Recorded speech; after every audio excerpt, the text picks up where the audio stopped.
Pada kesempatan ini selanjutnya kita akan membahas bagaimana kalau yang meninggal itu adalah laki-laki dimandikan oleh perempuan. Hendakkah kita mati meninggal yang mandikan bebinian? Yang kedua, bagaimana kalau yang meninggalnya itu perempuan? Di situ yang memandikan enggak ada perempuan. Perempuan satu-satunya. Satu untuk semua. Maksudnya enggak ada orang lagi kecuali dia. Warataan laki-laki. Mungkin di zaman dahulu ya kan, perempuan itu kan dibunuh masih kecil ya kan, enggak boleh. Jadi aja tinggal ada perempuan satu yang hidup. Pas meninggal, nah yang memandikan ini berpotensi di situ adalah laki-laki. Kayak apa kalau begitu? Nah, pembahasannya akan kita bahas. Far'un, adapun ini suatu cabang. Ar-rajulu aula bi ghuslir rajul. Adapun mayit laki-laki, adapun laki-laki itu lebih utama bi ghuslir rajul untuk memandikan mayit laki-laki lagi, ya. Kalau mayit laki-laki paling utamanya dimandikan oleh laki-laki. Bukan jeruk makan jeruk di sini, bukan. Memang memandikan mayit laki-laki harus juga laki-laki. Nah, tapi kalimatnya aula. Kalau aula itu ada di bawah aula. Kalau umpamanya wajib laki-laki harus laki-laki, ya itu berarti nggak ada lagi pilihan hukum. Tapi kalau aula lebih utama, berarti ada dong hukum di bawah itu. Ya, hukum di bawah itu berarti kalau dalam kondisi terpaksa, dalam kondisi mungkin yang meninggalnya perempuan itu adalah istrinya, bisa aja memandikan suaminya. Nah, kalau yang meninggal itu umpamanya suaminya, bisa saja yang memandikan adalah istrinya.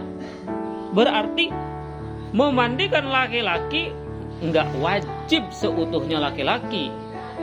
Tapi yang paling utama memandikan mayit laki-laki adalah para lelaki.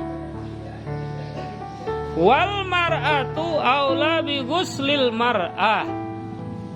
Dan adapun perempuan itu lebih utama dalam memandikan mayit perempuan. Jadi mayit perempuan harus dimandikan lebih utamanya oleh perempuan. Apakah ada hukum di bawah itu turunannya? Seandainya yang meninggalnya adalah bayi perempuan, boleh saja laki-laki memandikan bayi perempuan.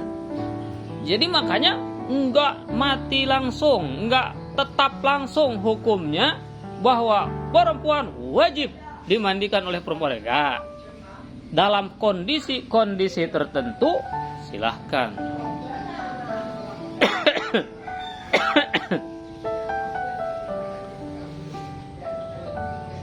Walahu, dan lahu boleh bagi laki-laki ghuslu halilatin, memandikan istrinya.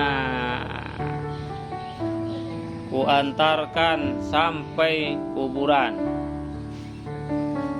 kuurus dari hidup sampai mati. Ini boleh bagi seorang laki-laki yang statusnya suami ghuslu halilatin, memandikan istrinya. Titik. Wali zaujatin, dan bagi istri. Istri nih yang selain nantinya sudah ditalak raj'i, ghairu raj'iyah.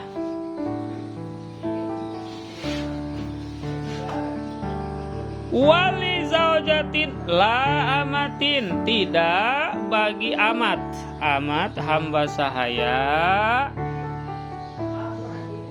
dimandikan oleh tuannya, enggak. Hamba sahaya meninggal tidak boleh dimandikan oleh tuannya. Ghuslu zaujiha, memandikan suaminya. Silahkan bagi para istri yang setia sampai mati memandikan para suami dengan air yang murni. Lamatin ghuslu zaujiha walau nakahat gairahu, walaupun sudah menikah istrinya gairahu dengan yang lain. Masya Allah. Istrinya sudah menikah lagi dengan yang lain, suaminya menikmati melihat pernikahan yang tentunya entah apa bisa terjadi. Suaminya juga nggak paham, melamun sampai kena jantung, jatuh tersungkur, mati. Istrinya nggak tega, walau bagaimanapun dia adalah mantan terbaik. Mantan terbaik suami. Izinlah sama suami yang kedua. Suami saya mantan yang kemarin tuh meninggal. Saya minta izin mau memandikan suami saya sebagai penghormatan yang terakhir kali. Izinkan, silahkan. Jadi boleh tuh mantan istri memandikan mantan suami. Tapi ada syaratnya. Ada syaratnya. Pertama, bila masin. Bila masin, bukan masin bahasa Banjar. Bila masin berarti nggak pakai uyah, nggak pakai garam. Bila masin, nggak pakai mesin, nggak pakai mesin air.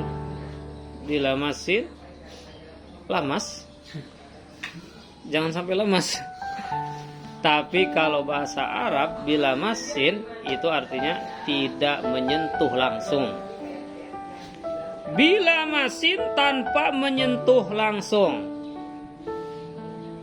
Jadi pakai online dong. Mau pakai online? Mandiin jenazah lewat online.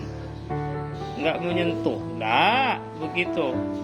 Bal bila fikhir kotin, justru dengan secarik kain. Tuh, pakai secarik kain. Dulu, kalau sekarang mah namanya sarung tangan. Pakai sarung tangan. Jangan menyentuh langsung. Ala yadin, pada tangannya. Jadi pakai secarik kain di atas tangannya. Bisa juga sekarang bikin segi 4 dulu, lalu dibulatkan kayak corong, masukin ke tangan untuk sebagai lap gitu ya.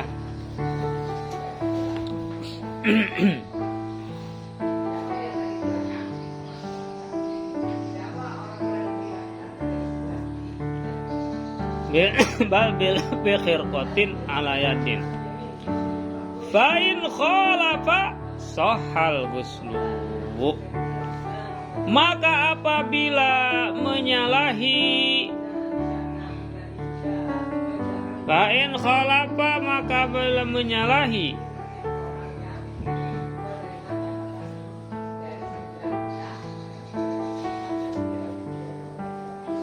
Sohal guslu, maka sah mandi. Mandinya sah saja seandainya ini menyalahi, yakni nggak pakai aturan tadi, nggak menyentuh, dia malah menyentuh. Harus pakai sarung tangan, dia malah nggak pakai sarung tangan. Pas diperiksa, ngapa nggak pakai sarung tangan? Udah biasa, ini suami saya kok. Ngapa disentuh? Biasa, ini suami saya. Menyalahi aturan yang telah ditetapkan itu, bagaimana hukumnya? Hukumnya sah-sah saja mandinya. Karena apa? Karena yakni menggunakan sarung tangan dan juga menyentuh itu masalah mandubani aja.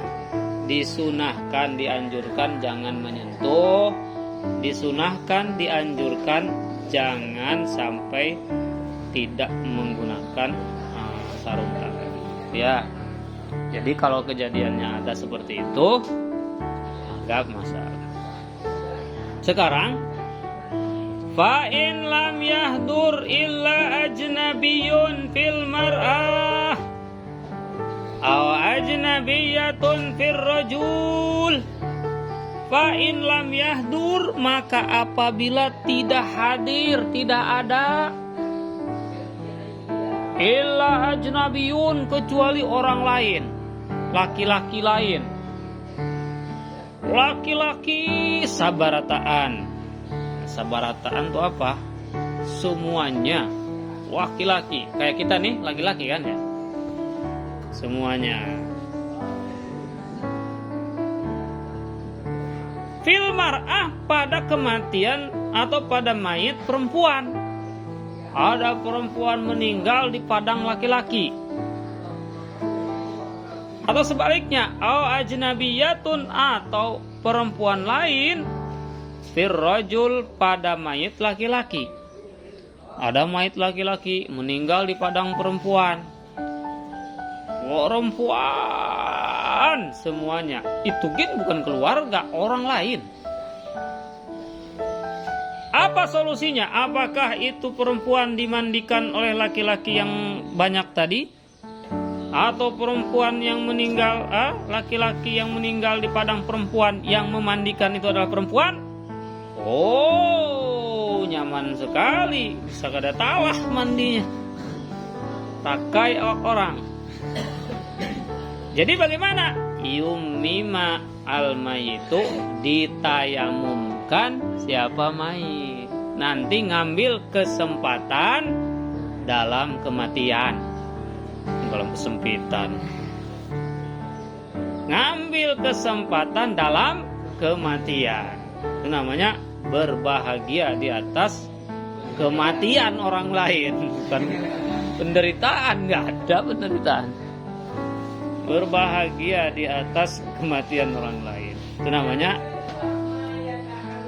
tangis di atas. Dialah begitu. Nah, paham semuanya ya. Jadi kalau ada perempuan meninggal di padang laki-laki, laki-laki meninggal di padang perempuan, solusinya tayamumkan saja. Kalau tayamum, cuman kita ngambil debu, usapkan ke mukanya, usapkan ke tangannya, beres. Gak ada yang lain. Ya, seperti itu. Titik. Naam, memang masih ada pembahasan berikutnya. Lahuma, bagi keduanya. Laki-laki kah, perempuan kah? Ghuslu man la yustaha, memandikan orang yang belum diberi syahwat kepadanya. Nah tadi masih balita meninggal. Ada yang meninggal ini laki-laki, yang memandikan para ibu-ibu. Yang meninggal balita perempuan, yang memandikan para bapak-bapak. Lahuma, boleh-boleh saja bagi mereka keduanya. Min sobiyin, laki-laki kecil, balita, au sobiyatin, atau perempuan kecil. Nah, jaku kenapa? Waduh, jaku kenapa? Jaku kenapa? Gitu ya. Bukan jaku kenapa, jauh. Jaku kenapa? Lihil linadhari, karena halal memandang. Lihil linadhari, karena halal memandang, kullin, pada tiap-tiap satu. Masih halal memandang anak balita, masih halal memandang anak di bawah usia 5 tahun itu, wa masihi, bahkan dan menyentuhnya masih halal, memandangnya juga masih halal, maka boleh. Itu gin kalau nggak ada ibu-ibu yang memandikan perempuan. Itu gin kalau nggak ada bapak-bapak yang memandikan laki-laki. Jadi sebaliknya nantinya ya. Intinya adalah setelah madorot tidak ada orang, setelah ada alasan yang dibenarkan gitu. Bisa saja kita kan suatu saat tinggal di sebuah daerah yang memerlukan jawaban instan. Begitu ada kejadian langsung dijawab. Ini yang sulit. Kalau kita ditelepon nih ada masalah, tunggu ya beberapa hari ke depan. Nah, itu kita masih bisa nyari. Kalau umpamanya sudah kejadiannya ada, ini bagaimana nih Ustaz nih? Boleh nggak mandikan kita nih? Jenazahnya sudah ada di situ. Waduh, gimana nih? Inilah kita sudah ada bayangan bahwasanya sudah dipelajari ya, babnya di sini. Sekarang wa aular rijal bihi, paling utamanya laki-laki, bihi bagi mayit, bihi untuk memandikan ya, untuk memandikan mayit. Awlahum bis salat, paling utama mereka untuk menyolatkan. Allahum bis salat, paling utamanya mereka untuk menyolatkan. Kama ya'ti, sebagaimana penjelasan yang akan datang. Jadi orang yang paling utama memandikan jenazah itu lebih utama juga dia menjadi imam dalam sholat jenazah. Kenapa? Yang paling utama dalam memandikan siapa? Kalau anaknya meninggal, abahnya. Kalau abahnya meninggal, anaknya yang memandikan. Yang nyolatin bang, yang menjadi imam, bagusnya adalah bukan ustaz, bukan kiai, bukan siapa-siapa. Yang paling utama dalam menyolatkan mayit ini adalah keluarganya yang paling bertanggung jawab di sini. Kenapa sebabnya? Kalau ustadz bisa aja orang lain nggak ada hubungan keluarga. Kalau orang-orang yang ada di situ, tokoh-tokoh yang ada di situ menyolatkan keluarga kita, itu bisa saja mereka karena terpaksa. Tapi kalau keluarganya lebih mengetahui perjalanan hidup masing-masing orang tuanya, kalau orang tua yang meninggal, yang nyolatin anaknya lebih menyentuh. Mengapa? Dia akan merasakan betapa dalamnya berdoa kepada Allah nanti. Kenapa? Tahu betul kesalahan-kesalahan dosanya itu, tahu ya seperti itu. Jadi berdoanya lebih ikhlas, mengimaminya lebih ikhlas, memandikannya lebih ikhlas, lebih tulus dibandingkan orang lain, karena dia yang tahu persis perjalanan hidup orang tuanya. Maka yang lebih utama dalam memandikan yang lebih utama dalam menyolatkan adalah dari pihak keluarganya, yang tentunya ini dipilih untuk menjadi imam, ya, khususnya untuk menyolatkan, terus mengantarkan sampai kuburan. Jadi seperti itu. Kira-kira seperti itu. Nah, sekarang kita membahas masalah cara mengafankan. Cara mengafankan ini, nah, tentunya akan dibahas secara mendalam, ya.